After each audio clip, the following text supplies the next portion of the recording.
Masih di Breaking News Kompas TV bersama saya Friska Clarissa. Kita menantikan kurang lebih 15 menit lagi sidang akan dilanjutkan dengan agenda eksepsi atau pembacaan nota keberatan dari Putri Chandrawati yang sebelumnya sudah didakwa oleh Jaksa Penuntut Umum dengan pasal pembunuhan berencana 340 KUHP, subsidiar pasal pembunuhan 338 KUHP dikaitkan atau junto pasal penyertaan pidana.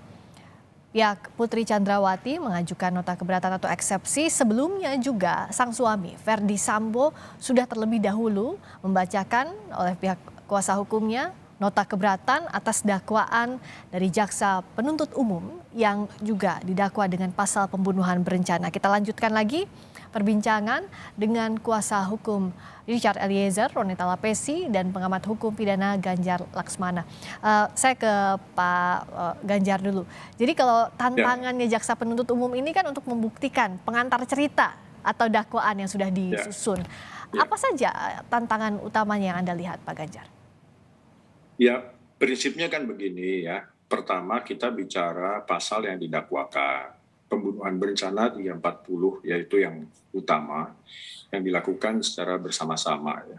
Pasal 55. Nah, kalau kita lihat unsur pembunuhan berencana itu misalnya barang siapa dengan sengaja dan dengan rencana menghilangkan nyawa orang lain. Nah, maka unsur-unsur itulah yang harus dibuktikan. Dibuktikannya dengan apa? Dengan alat-alat bukti. Ya, barang siapanya sudah jelas pelaku-pelakunya. Kesengajaannya apakah ada? Nah, disinilah niatnya, disinilah tergambar motifnya juga ya. Lalu unsur perencanaannya bagaimana? Ada waktu bagi para pelaku untuk berpikir dengan tenang, mempersiapkan hal-hal tertentu supaya tujuan jahatnya tercapai. Kan gitu. Lalu penghilangan nyawa, faktanya memang ada yang nyawanya melayang. Nah, sekarang tinggal kita lihat apa alat buktinya. Misalnya kesengajaan, ya, ada niat, ada motif dan lain-lain. Bagaimana mengungkapkan bahwa para pelaku ini memang bertujuan menghilangkan nyawa. Ya, ada pistol yang disiapkan, ada peluru yang dipersiapkan, ada perintah, ya, termasuk ada motif. Misalnya dibilang ada pelecehan seksual, itu malah menyempurnakan niat untuk melakukan kekerasan. Ya, nah, jadi kuncinya kan tentu kita melihat alat-alat bukti. Kan kita di dalam hukum itu ada 5 alat bukti ya. Selama ini memang banyak sekali penegak hukum di pengadilan yang terlalu fokus pada keterangan saksi. Ya, memang keterangan saksi itu kalau dibilang itu pembuktian yang paling mudah ya, katanya sih begitu. Tetapi kan kebenaran apa yang disampaikan seorang saksi di pengadilan itu harus digali. Ya, harus dipastikan bahwa yang diucapkan benar, bahwa kalau dia melihat suatu peristiwa itu benar seperti apa yang dia lihat dan dia ceritakan, seperti sebagaimana dia dengar dan dia ceritakan di pengadilan. Itu. Jadi misalnya kalau bilang misalnya begini ya, konon kan katanya perintahnya ya dibantah oleh pihak Pak FS ya. Perintahnya hajar cat. Nah, poinnya begini, jaksa di dakwaannya bilang supaya tembak, ya. Nah, sekarang jaksa punya alat bukti apa yang bisa membenarkan bahwa memang perintahnya tembak. Nah, misalnya apa? Misalnya keterangan saksi ya di dalam sidang dengan terdakwa Pak FS, maka yang lain kan menjadi saksi. Nah, maka ada keterangan saksi dalam hal ini Richard dan RR ya yang berkesesuaian bahwa perintahnya tembak. Nah, sementara Pak FS akan membantah dalam kapasitas terdakwa, dia akan membantah.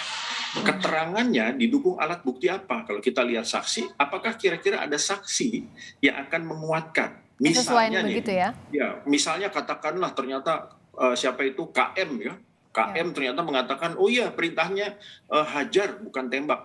Baru satu, ya, baru satu Pak KM. Gitu. Sementara keterangan Pak FS karena dia terdakwa itu sementara ini menurut saya tidak bisa digunakan untuk menyatakan bahwa perintahnya tidak seperti itu. Jadi kan Pak FS sebagai terdakwa ini butuh bukti-bukti yang bisa mendukung ucapannya, termasuk misalnya apakah ada bukti petunjuk ya. Petunjuk itu kan bisa dari keterangan-keterangan saksi-saksi lain, bisa dari hasil tembakan ya. Seperti misalnya begini, gimana mau perintah hajar wong dia nenteng senjata, pakai sarung tangan, senjata terjatuh, nyodorkan peluru, misalnya kan begitu. Hajarnya Ya, di mana begitu ya kalau sudah iya, dipersiapkan untuk menembak? hajarnya di mana gitu. Kenapa nggak sekalian aja kasih pelajaran gitu. Jadi kalau ditanya pelajaran apa ya, mungkin matematika, biologi begitu kan. Oke.